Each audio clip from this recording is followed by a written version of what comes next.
নমস্কার বন্ধুরা, কেমন আছেন সবাই? আশা করি সবাই ভালো আছেন। আজকে একটা দারুণ রেসিপি নিয়ে আসলাম। একটা রান্না করলেই তিনটার স্বাদ পাবেন এমন একটা মজাদার রেসিপি। যদি হাতে কম সময় থাকে তাহলে আমরা ঝটপট এই রেসিপিটা বানিয়ে নিতে পারি। চলুন তাহলে দেখে নেওয়া যাক। রান্নাটা করার জন্য প্রথমে আমি একটা মশলার পেস্ট বানিয়ে নেব। তার জন্য প্রথমে নিয়েছি হলুদ, এখন নিলাম লাল শুকনো মরিচের গুঁড়ো। ঝালটা যে যার রুচি বা ইচ্ছে অনুযায়ী, যে যেমন ঝাল খেতে পছন্দ করেন সেভাবে দিয়ে দেবেন। আমি 2 চামচ দিলাম। এখন দিলাম জিরা ধনিয়া পাউডার,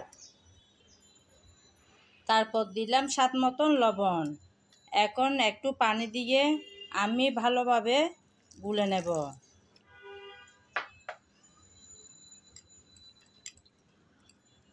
আমার আজকের ভিডিও যদি আপনাদের ভালো লেগে থাকে তাহলে আমার চ্যানেলটি সাবস্ক্রাইব করে আমার সাথে থাকবেন।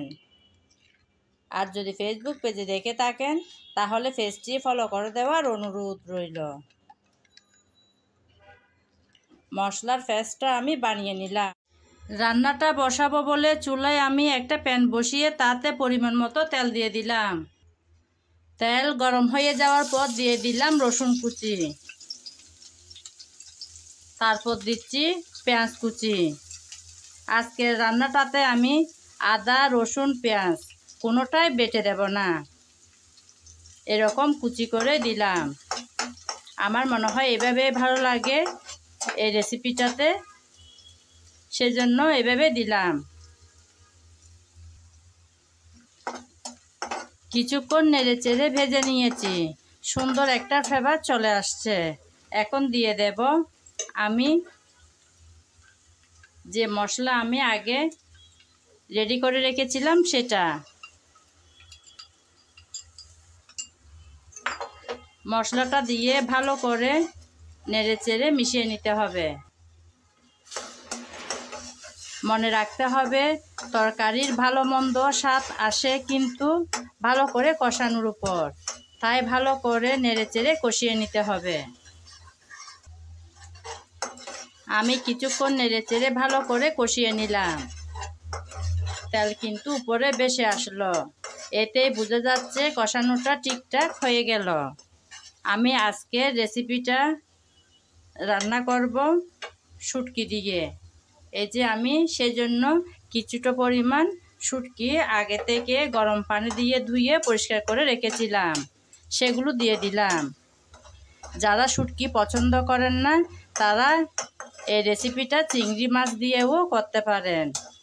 আমি আজকে শুটকি দিয়েছি, লইট্টা শুটকি। নেড়ে চেড়ে ভালো করে শুটকিটাকে কষিয়ে নিতে হবে।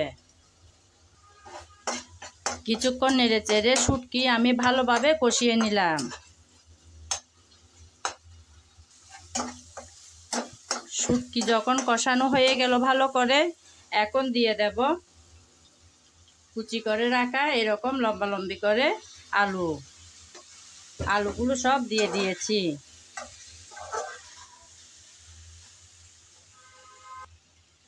আলুগুলো দিয়ে নেড়ে চেড়ে ভালো করে একটু কষিয়ে নিতে হবে।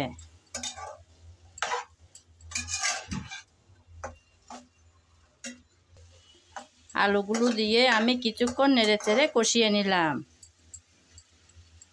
এখন দিয়ে দেব মুসুর ডাল। ডালগুলো আমি আগে ধুয়ে পরিষ্কার করে তারপর পানি থেকে তুলে রেখেছিলাম। এখন ডাল আলু একসাথে ভালো করে নেড়ে চেড়ে কষিয়ে নেব।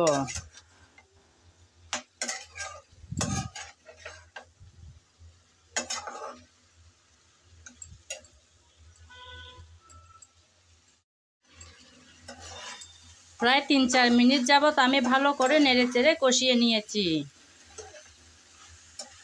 এখন পরিমাণ মতো পানি দিয়ে দেব। ডাল আর আলু সিদ্ধ হতে যতটুকু পরিমাণ পানি লাগে, আমি আগের মশলার বাটিটা ধুয়ে পানি দিলাম। মনে হয় আর একটু পানি লাগবে তাই দিয়ে দিলাম।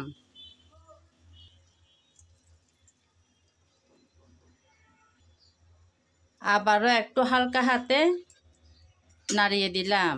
এখন ঢাকনা দিয়ে কিছুক্ষণ রান্না করে নেব। ফিরে আসবো কিছুক্ষণ পর।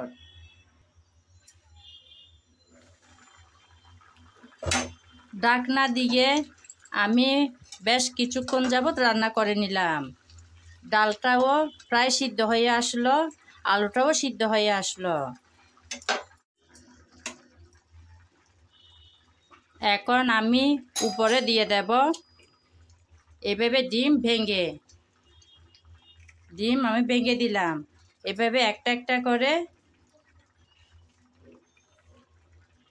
আপনাদের অসুবিধা হলে আরেকটা বাটিতে এভাবে নিয়েও দিতে পারেন। আমি একটা একটা করে ভেঙে উপরে দিয়ে দিচ্ছি। সবগুলো ডিম দিয়ে দিলাম।